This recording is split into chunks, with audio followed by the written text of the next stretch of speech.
All right, let's look at a little playoff peach, folks. We got game one of the NBA Finals on Thursday, game one of the Stanley Cup Final on Wednesday. We're going to dive more into the game ones over the next couple days. Today, I just wanted to look big picture at both of these series, right?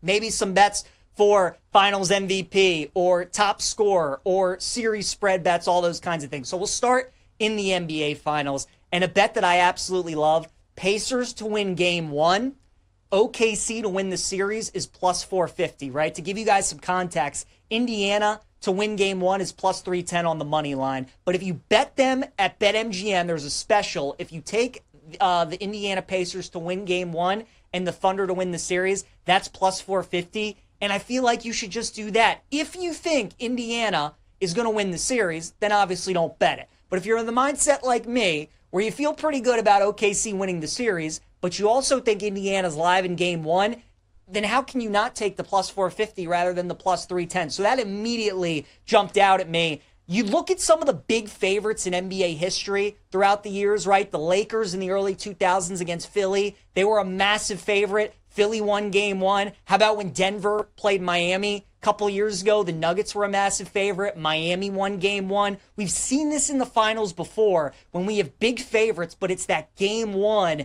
that usually is the hardest one for them to win. And we know all the pressures on OKC in this series, right? Indiana's been a terrific team throughout this entire postseason on the road. I like the Pacers, folks, in game one. So give me Pacers to win game one, OKC to win the series at plus 450. I also love Pascal Siakam's price to be the leading scorer in this series at 40-1. When we get series like this, where there's a very real chance that we could see a sweep or that it's only going to go 5 games and you're not going to get the full 6-7 game series, and also you get a team like OKC who's got blowout potential anytime that they play, right? Why not take the player who you think is going to be the top scorer off of the losing team who's going to play the most minutes? And that's Siakam. He's the guy who plays the most minutes on Indiana. He's the most consistent scorer on the Pacers. And again, even though SGA averages over 30 points a game, and let's say he scores 110 points in this series, well, we also saw Siakam score 39 and 30 against the Knicks, right? We know he's got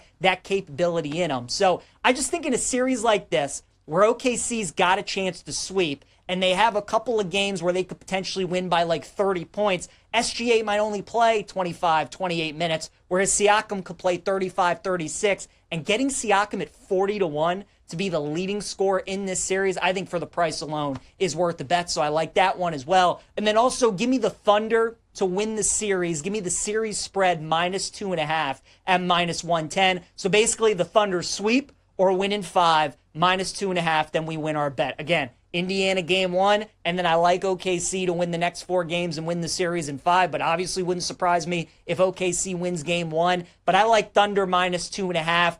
I could see Indiana maybe getting it to a 6 game, but I think there's a better chance that this series is over in 4 or 5 than it is going to a 6 game. So I'll take Thunder minus 2.5 as my series spread. As for the Stanley Cup final, I do like Edmonton to win the Stanley Cup. I like them at minus 125.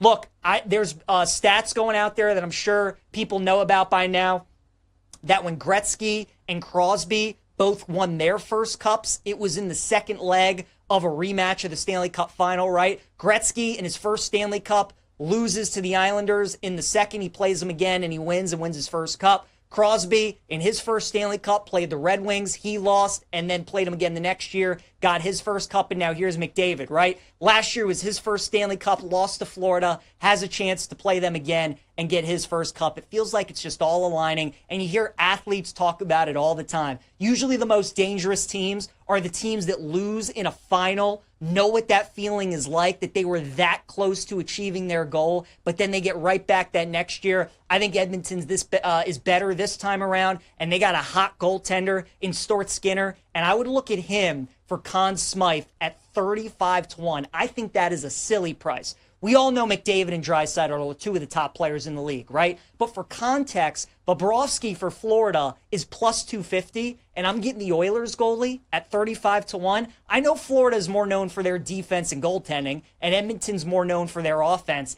but it feels way too high that one goalie's plus 250, another goalie's 35-1, who, oh, by the way, has had 3 shutouts already in this postseason. There were some lower scoring games in this series last year. I think we could be headed that way again. So for the price, I mean, give me Stuart Skinner 35-1 to win the Conn Smythe, but I do like the Oilers to win the Stanley Cup.